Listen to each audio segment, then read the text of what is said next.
Assalamualaikum warahmatullahi wabarakatuh. Hari ini kumpulan kami akan pembentangan yang bertajuk Cabaran Pementapan Akidah Masyarakat di Malaysia pada Era Modernisasi. Pertama sekali, nama saya Muhammad Ifat bin Haidir, ID pelajar 2020328163. Okey, baik. Pertama sekali, kita akan pergi kepada pengenalan. Baik, pengenalan. Okey. Masyarakat Malaysia ini, majoriti kita adalah semuanya Melayu dan adalah agama Islam. Okey, masyarakat Malaysia ini, kita sejak turun-temurun lagi daripada nenek moyang kita, sejak zaman daripada Melayu Melaka dahulu lagi, kita telah berpegang kepada satu ajaran yang bernama ajaran Islam. Dan ajaran Islam ini telah kekal menjadi agama yang menjadi turun-temurun kepada kita daripada sejak nenek moyang kita dahulu lagi. Okey. Agama Malaysia ni, agama Islam ini telah menjadi agama yang kekal di Malaysia ini. Dan ianya dijaga dan juga dipelihara. Walaupun sejak daripada nenek moyang kita dahulu, sejak zaman peperangan dahulu lagi, agama Islam ini terpelihara. Walaupun banyak perkara-perkara seperti contoh peperangan dan pengaruh daripada orang-orang luar yang cuba memberi satu ajaran lain, seperti contohnya mereka membawa ajaran Kristian atau ajaran lain dan mereka ingin menukarkan agama orang tanah Melayu dahulu menjadi agama lain selain daripada Islam. Tetapi kita mendapati nenek moyang kita masih lagi kekal dan dapat mempertahankan agama Islam sebagai agama orang Melayu. Kebanyakan di negara kita ini. Akidah ni, ia adalah perkara paling utama kerana akidah ini dia menentukan kepercayaan kita terhadap suatu agama itu, iaitu kepercayaan kita kepada Allah Subhanahu Wa Taala. Okey, pada era modernisasi ini, masyarakat Malaysia ni kita terlalu bebas. Terlalu banyak perkara-perkara yang terlalu bebas, seperti kita selalu bergaul tanpa batasan antara lelaki dan perempuan, dan perkara-perkara agama kita seperti ambil ringan. Malaysia ini, kita dapat tahu negara kita negara yang maju, antara negara-negara yang maju di dunia. Jadi, dunia kita ini seperti tiada sempadan. Jadi, kita sendiri yang perlu menjaga diri kita daripada terpesong daripada agama supaya tidak lari dan masih berpegang pada akidah kita yang satu kepada Allah Subhanahu Wa Taala. Baik, sekian pengenalan daripada saya. Assalamualaikum warahmatullahi wabarakatuh. Nama saya Muhammad Akmal bin Badrul Hisham. ID pelajar 2020978471. Pada bahagian ini saya akan menerangkan 2.0 iaitu objektif kajian. Yang pertama, objektif kajian kami ialah menguraikan definisi akidah. Yang kedua, menjelaskan akidah yang menyeleweng yang pernah menular dan berkembang dalam masyarakat Malaysia. Yang ketiga ialah pihak yang bertanggungjawab dalam pemantapan akidah di Malaysia. Baiklah, seterusnya kita masuk kepada 4.0 iaitu metodologi kajian. Resensi kepustakaan merupakan metodologi kajian yang utama bagi pengkaji. Instrumen ini ialah rujukan utama pengkaji bagi melakukan penyelidikan yang berkaitan dengan tajuk iaitu cabaran pemantapan akidah masyarakat di Malaysia pada era modernisasi. Kebanyakan sumber yang kami dapat ialah daripada sumber primer dan sumber sekunder. Sumber rujukan ini sangat penting bagi membolehkan pengkaji mendapatkan maklumat yang lebih lanjut berkenaan tajuk ini. Selain itu, pengkaji dapat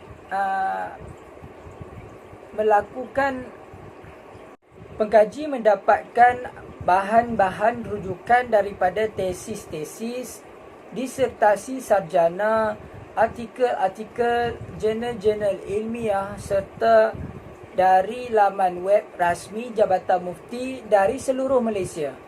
Seterusnya kita masuk kepada dapatan kajian dan perbincangan. Pada pendahuluannya, asas akidah Islamiah ialah tauhid kepada Allah Subhanahu wa taala. Tauhid ini merupakan intipati kepada Islam itu sendiri. Dengan bersumberkan daripada tauhid ini, lahirlah cabang-cabang yang berupa peraturan-peraturan yang mengatur hubungan sesama manusia dan manusia dengan Tuhannya. Dalam semua bentuk peraturan ini, tujuan utamanya adalah untuk memperkuatkan dan menanam ketauhidan kepada Allah Subhanahu wa taala. Tauhid terbahagi kepada 3, iaitu tauhid rububiyah, tauhid uluhiyah dan tauhid asma wa sifat. Pendek kata, tauhid rububiyah, tauhid uluhiyah dan tauhid asma wa sifat ini perlu dan mesti diimani dan diamalkan serentak bagi memastikan keimanan yang kukuh terhadap Allah Subhanahu wa taala. Baik, seterusnya ialah definisi akidah. Perkataan akidah di dalam bahasa Arab itu berasal dari kata dasarnya, iaitu aqada, yang bermaksud ikat. Menurut Kamus Dewan pula, akidah adalah suatu yang dipercayai atau diyakini terutamanya berkaitan agama.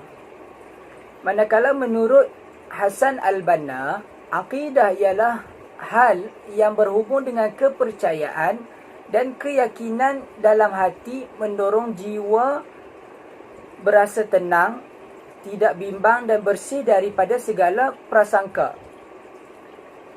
Al-Quran, perkataan akidah tidaklah disebut secara tepat di dalam Al-Quran.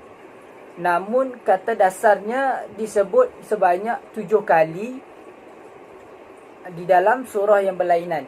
Contohnya, Allah Subhanahu wa taala berfirman di dalam surah Al-Maidah ayat 1 yang berbunyi, A'udzu billahi minasyaitonir rajim. Bismillahirrahmanirrahim. Ya ayyuhalladzina amanu awfu bil 'uqud. Ayat Al-Quran tersebut membawa makna simpulan atau ikatan.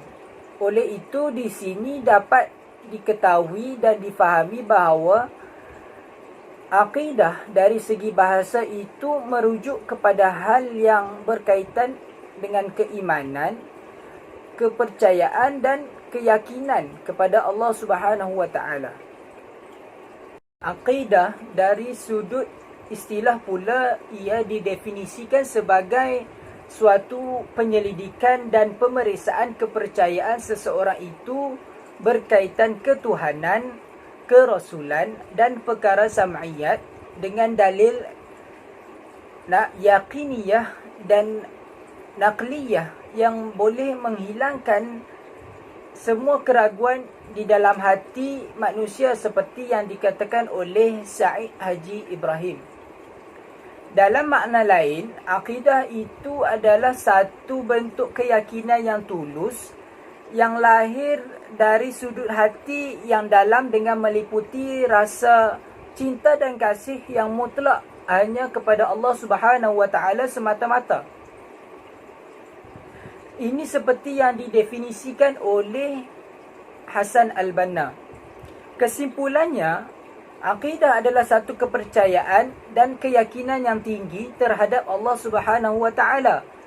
Ianya lahir dari hati yang ikhlas, hasil daripada pemahaman ilmu yang sahih tanpa adanya syak, zan dan waham, serta sebarang bentuk paksaan dari mana-mana pihak. Assalamualaikum warahmatullahi wabarakatuh. Nama saya Ahmad Salim bin Anas, nombor pelajar 2020-99-1031. Baiklah, saya akan meneruskan tentang objektif kajian kami yang kedua, iaitu menjelaskan tentang akidah yang menyeleweng yang pernah menular di Malaysia. Terdapat pelbagai akidah yang menyeleweng yang pernah menular di Malaysia, antaranya Syiah. Baiklah, saya akan menjelaskan dan menerangkan tentang ajaran Syiah ini.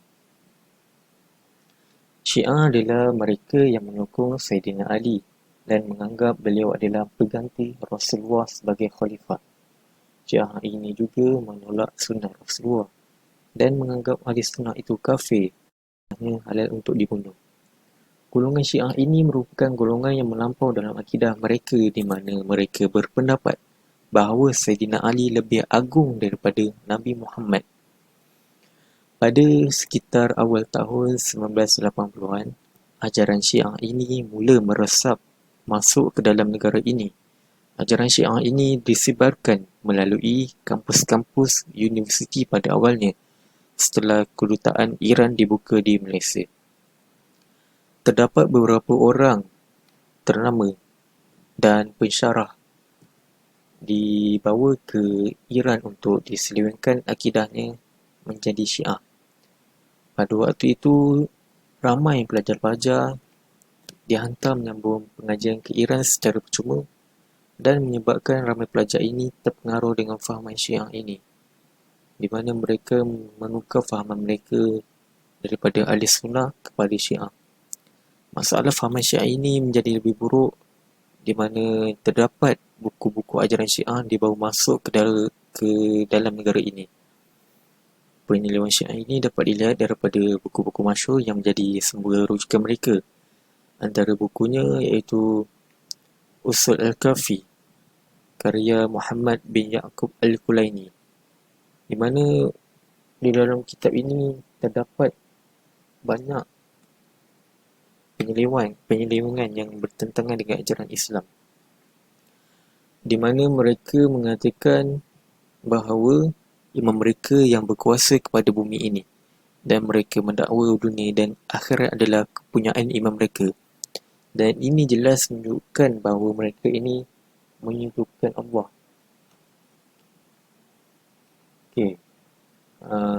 Selain itu, golongan Syiah ini menuduh bahawa Al-Quran ini telah diubah sesuai oleh para sahabat dan mereka tidak mempercayai Al-Quran yang umat Islam gunakan sekarang. Sebabnya mereka menganggap bahawa para sahabat Rasulullah sebenarnya adalah seorang yang pendusta, dan tanggapan mereka ini adalah penyebab mereka tidak mempercayai Al-Quran. Dan penularan ajaran atau fahaman Syiah ini telah memberi banyak impak negatif kepada kita, di mana Syiah ini merupakan fahaman yang mengagungkan imam mereka. Matlamat mereka semestinya ingin memegang dan menukar tampuk pemerintahan, kerana menurut fahaman Syiah, hanya imam mereka yang layak memegang tampuk pemerintahan tertinggi negara. Oleh itu, jelaslah bahawa menunjukkan fahaman Syiah ini sangat bertentangan dengan fahaman kita ahli sunnah, dan Syiah ini banyak memberi kesan buruk kepada negara dan kepada semua orang. Oleh itu, marilah kita bersama-sama mengekang daripada ajaran Syiah ini menular di negara kita dan memantapkan mana kita hanya kepada ajaran Islam, iaitu Ahli Sunnah wal Jamaah. Sekian daripada saya. Wassalamualaikum warahmatullahi wabarakatuh.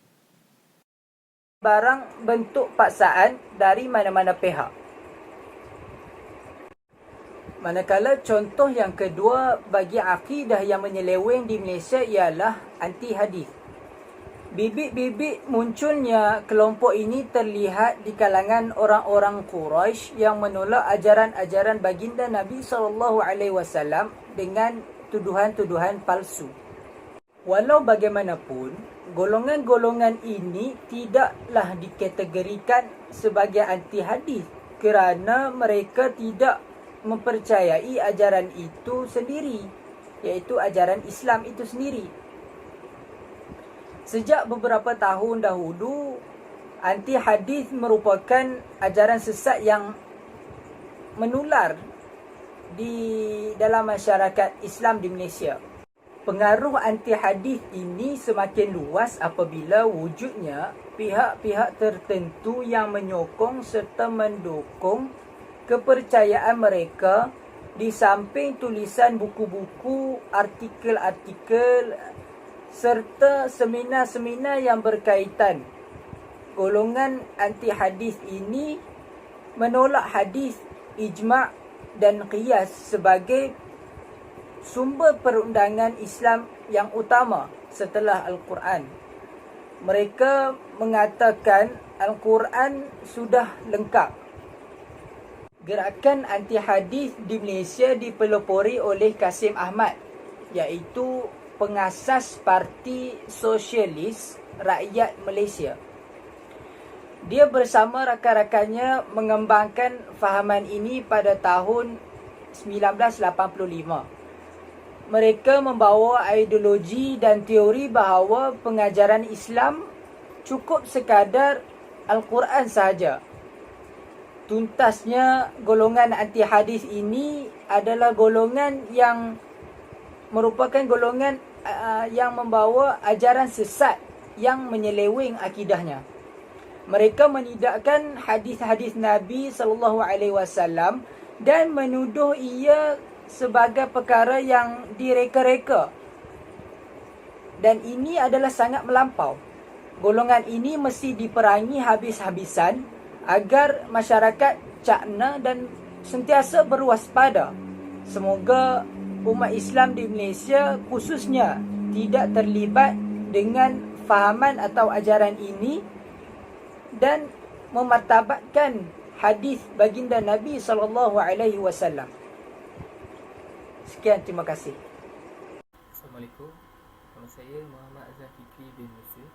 ID pelajar 2020966087. Saya akan menjelaskan tentang akidah yang menyeleweng yang pernah berkembang dan menular di Malaysia, dan antaranya ialah Ayah Pen. Ayah Pen atau Arifin Muhammad beliau merupakan seorang pengamal ajaran sesat, dan Ayah Pen juga ini telah mengaku yang dirinya sebagai Tuhan dari kerajaan langit. Beliau juga telah mendakwa yang diri ini telah menerima wahyu daripada langit untuk mengembangkan ajarannya di muka bumi. Kerana beliau mempunyai pengikut-pengikutnya yang kebanyakannya menganggapnya sebagai Tuhan dan memberi segala apa yang dikehendakinya oleh Ayah Pen ini. Selain itu, Ayah Pen telah mengatakan yang segala yang diperlakukan olehnya itu adalah wahyu daripada kerajaan langit. Pada tahun 1997, Jabatan Agama Islam Terengganu telah mengisytiharkan ajaran Ayah Pen ini palsu, sesat dan menyeleweng, dan beliau juga pernah dihukum penjara selama 9 bulan pada tahun 2001. Dan pada tahun 2002, selepas tamatnya hukuman penjara, Ayah Pen dan pengikutnya ini mula memperluaskan kerajaan langit. Ayah Pen juga mula mempercayai gurunya, iaitu Hasan Anak Harimau, yang mana ajaran ini itu telah merampak di negeri Terengganu sejak tahun 80-an lagi. Yang mana ajaran sesat ini dibawa oleh Hasan Anak Harimau. Pada waktu itu, ajaran sesat ini belum lagi menjadi isu besar kerana ajaran ini tidak terlalu terbuka, dan Ayah Pen juga merupakan seorang murid yang biasa pada waktu itu. Setelah kematian guru Ayah Pen, iaitu Hasan Anak Harimau, Ayah Pen mula mengembangkan kerajaan langit bersama dengan isterinya yang sanggup mempertahankan Ayah Pen pada waktu itu.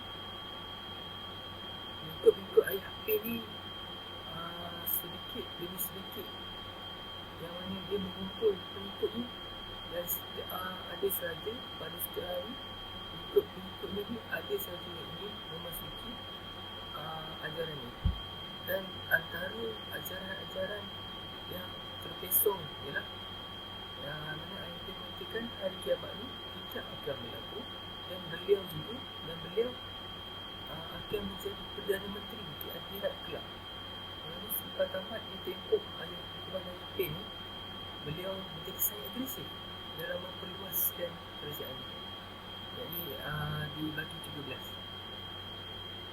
Pada waktu itu pengikut kerajaan Nabi ni mula membangunkan kerajaan Nabi seperti kayangan, dan ikut ayat juga semakin bertambah, dan mereka juga mula membina monumen-monumen di antara ini seperti Teko, Bahtera dan Paling Kuning. Simbol kepada Teko berwarna krim ni dan Teko berwarna krim dan 2 tingkat dengan padanan pasu biru. Teko itu dikatakan melambangkan kesucian air dan ia adalah model duniawi prototype cakrawala, di mana ia juga diilhamkan oleh mimpi salah seorang pengikutnya yang mencerminkan kapal yang sama di langit yang Allah menemukan untuk mandi rahmat ke atas umat manusia. Selain itu, Bahtera yang mengatakan ia merupakan bahtera daripada Nabi Ibrahim yang dia telah membina monumennya, dan Payung Kuning yang sama besar yang menawarkan tempat berteduh bagi umat-umatnya di bawah Allah. Dia katakan bahawa itu boleh dikaitkan dengan 9 planet dalam agama Hindu, dan ia merupakan monumen-monumen yang telah dibina oleh pengikut ayah Pin yang boleh dikatakan ianya sesat dan menyeleweng daripada agama Islam. Bukan itu sahaja yang dilakukan oleh pengikut kerajaan ini, pengikut ayah Pin. Ada juga aktiviti yang dilakukan seperti berjalan mengelilingi kawasan kerajaan langit dan mendakwa tak perlu tunaikan haji Mekah, dan setiap malam minggu ayah Pin juga akan menampilkan satu ceramah, zikir yang mana ia diambil bulat-bulat oleh pengikut ni tanpa ada sebarang usul sidik langsung tentang apa yang diberkatakan oleh ayah Pin ni. Ajaran ayah Pin juga ajaran ayah Pin ni yang telah menyeleweng, ia juga menyeleweng dari pelbagai aspek akidah, yang antaranya ialah yang mendakwa beliau adalah Tuhan, dan mendakwa Kaabah, air Zam-Zam dan Mekah itu adalah miliknya. Dan selain itu, kerajaan ini juga telah mendakwa seseorang Islam itu perlu kafir dahulu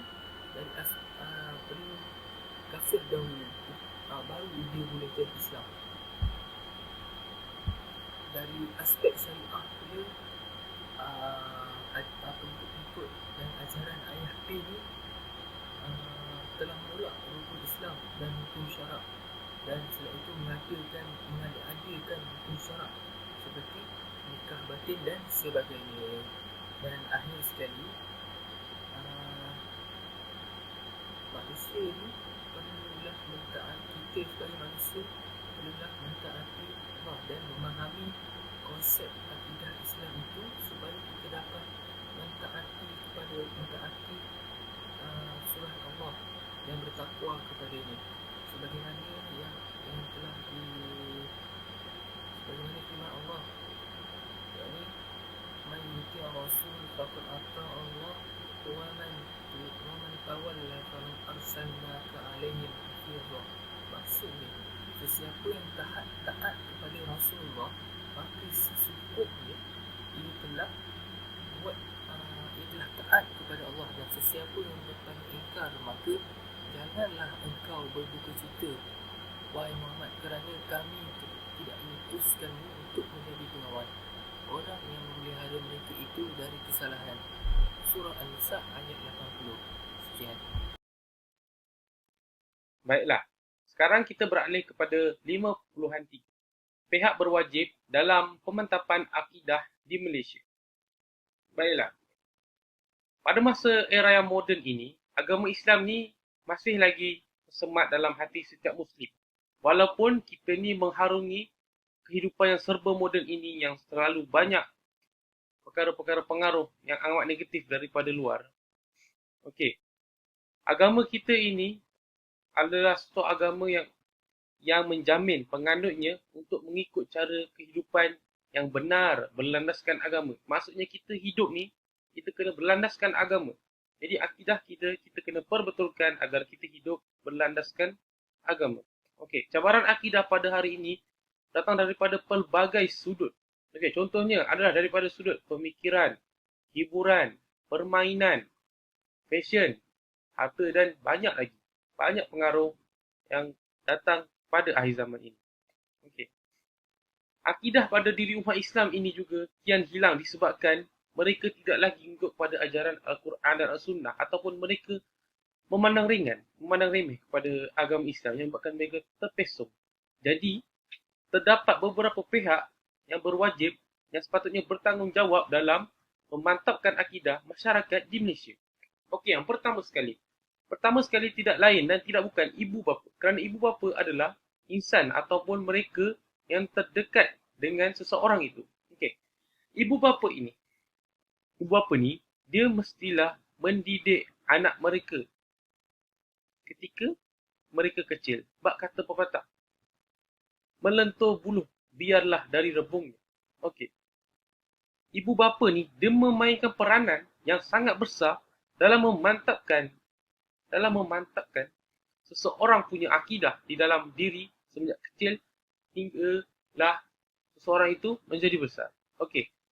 Pendidikan anak-anak ini yang daripada ibu bapa contohnya adalah ibu bapa mengajarkan ngaji, mengajarkan mereka untuk solat, mengajarkan mereka untuk mengenal Allah Subhanahu Wa Taala dan menyatakan bahawa Allah itu adalah satu. Dan ibu bapa juga mengajarkan anak-anak mereka untuk mengaji Al-Quran dan kita dapat lihat rakyat Malaysia, kebanyakan ibu bapa di Malaysia, mereka akan menghantar anak-anak mereka untuk belajar mengaji.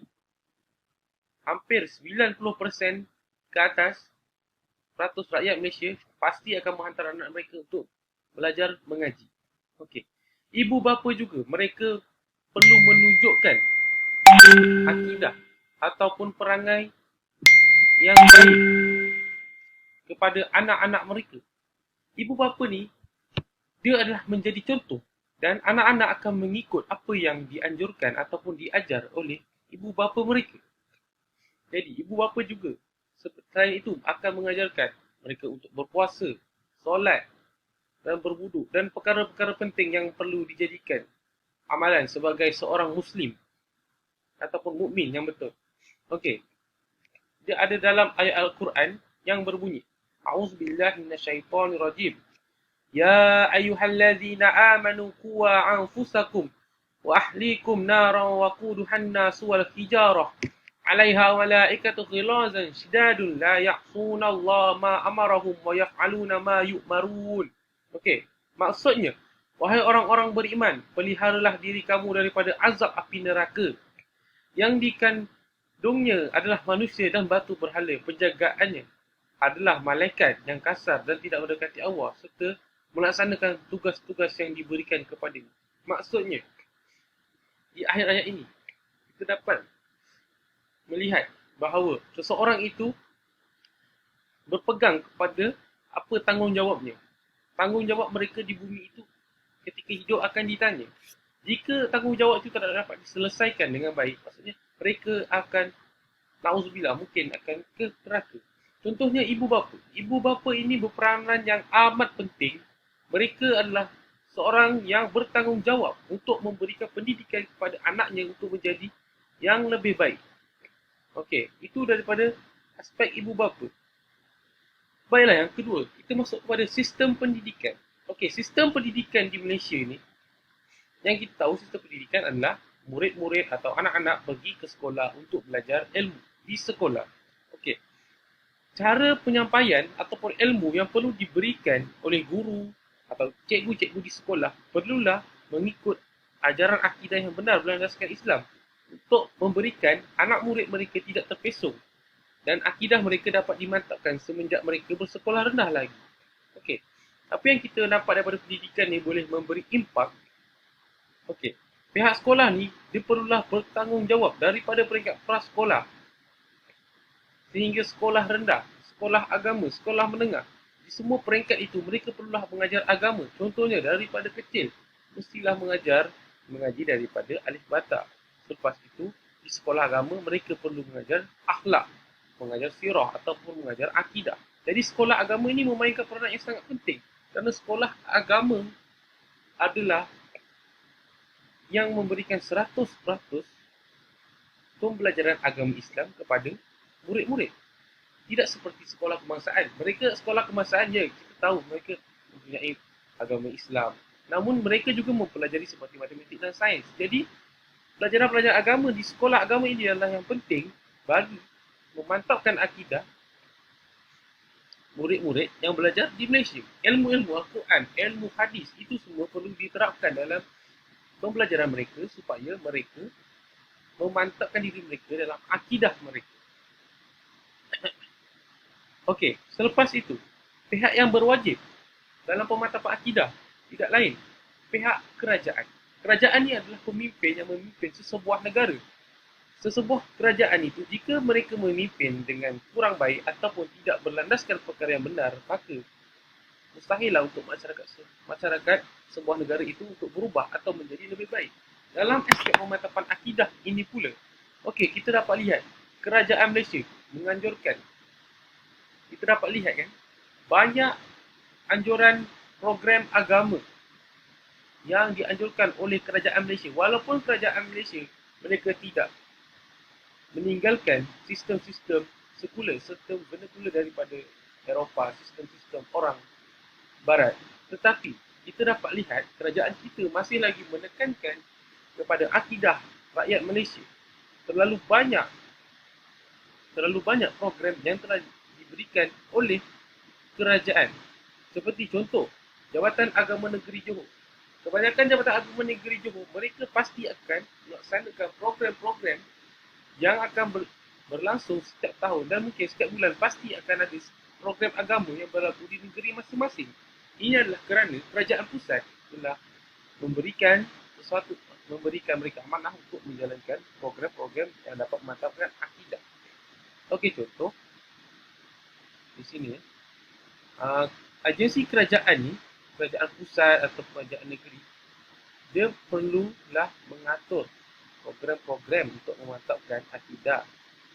Dan program-program ini seperti contoh kita dapat lihat hari-hari.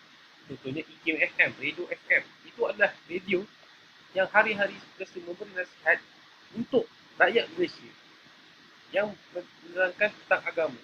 Kita dapat lihat ia adalah langkah yang sangat bijak kerana radio suatu medium tempat untuk rakyat Malaysia selalu mendengar radio. Jadi, apabila rakyat Malaysia selalu mendengar radio dan kerajaan meletakkan suatu radio yang menjelaskan tentang agama, tentang permasalahan mereka tentang agama, ini menjadikan ini adalah satu langkah yang bijak oleh kerajaan. Okey. Selain itu, kerajaan juga kita dapat lihat pelbagai program-program tilawah, program ceramah, program kita tidak terkira program agama yang akan berlangsung. Contoh, Maulidur Rasul. Terlalu banyak program agama yang telah dilakukan oleh kerajaan. Selain itu, anak-anak muda juga diketengahkan untuk memberikan bakat mereka dalam agama. Dan contoh, pencetus ummah juga adalah satu program oleh kerajaan bagi menjadikan pemantapan akidah di Malaysia ini menjadi lebih kukuh untuk menjadikan rakyat negara ini melandaskan Al-Quran dan Sunnah dan mengikut ajaran yang ditentukan oleh Allah. Jadi kita dapat lihat kerajaan kita memainkan peranan yang sangat penting dalam perkara ini. Okey, next. Kita pergi kepada masjid. Okey, masjid ni kita sedia maklum. Semua umat Islam pasti akan ke masjid. Masjid ni adalah pusat orang Islam. Pusat kita untuk sembahyang, menunaikan solat. Masjid ini dia memainkan peranan penting untuk akidah kerana dia adalah lambang Islam.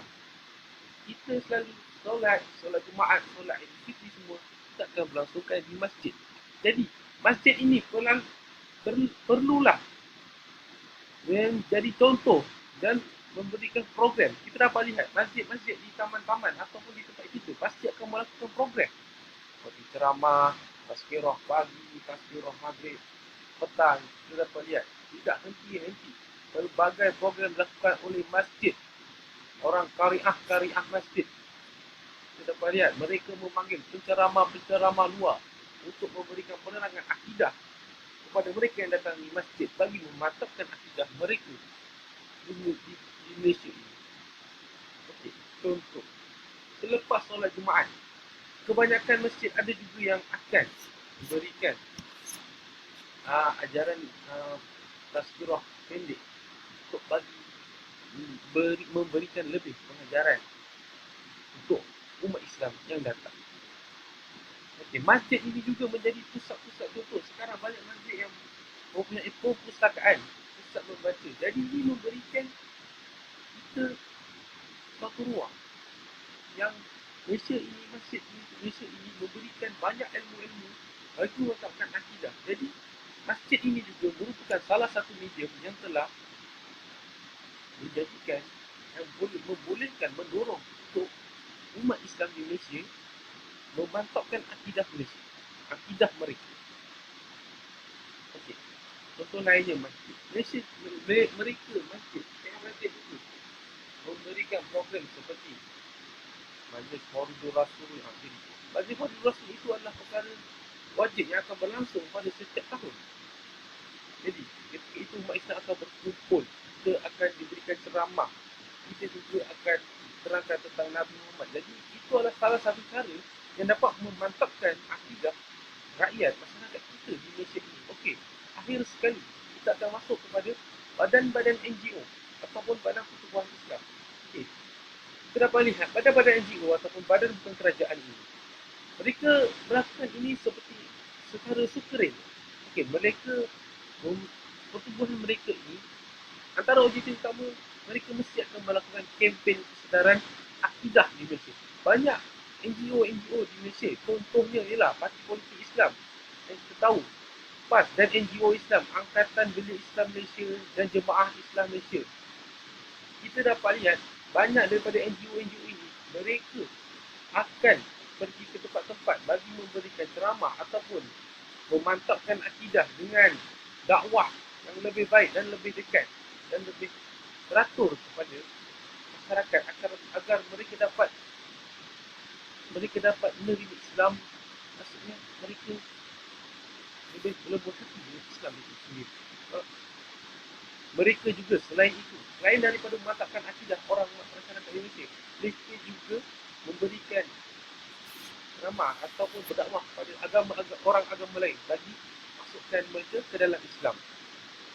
Okey, contoh kempen-kempen yang telah dilakukan, contoh kempen menjauhi zina, kempen menjauhi arak, itu adalah antara perkara-perkara yang berdosa besar. Jadi kempen-kempen yang mereka lakukan adalah kempen-kempen yang memberikan kesan-kesan yang amat berbahaya diteruskan. Contoh arak. Arak adalah sesuatu yang ibu kepada segala maksiat. Pelbagai kempen-kempen untuk orang Islam menjauhi arak masyarakat Malaysia, kerana masyarakat Malaysia ini terlalu seperti bebas. Itu yang menjadikan bahaya. Jadi kesimpulannya kita dapat lihat Malaysia ini banyak program yang berlangsung dapat memantapkan akidah Malaysia ini. Jadi kita perlulah bersyukur kerana Malaysia ini mempunyai banyak pihak yang berwajib yang ke depan untuk memantapkan akidah masyarakat di Malaysia. Jadi sekian daripada saya tentang wajib dalam pemantapan akidah ini. Kesimpulannya, penyusunan terhadap konsep akidah telah menyebabkan huraian mengenai konsep akidah ini terpesong dan menjadi sukar. Oleh itu, setiap individu itu perlulah mencari kembali jalan kepada Allah jika ia tersasar dan mengambil inisiatif untuk mengukuhkan lagi pegangan akidah dalam diri. Selain itu, konsep akidah itu haruslah diterapkan dalam kalangan masyarakat yang kecil lagi supaya pengosongan akidah ini tidak berlaku dewasa kelak.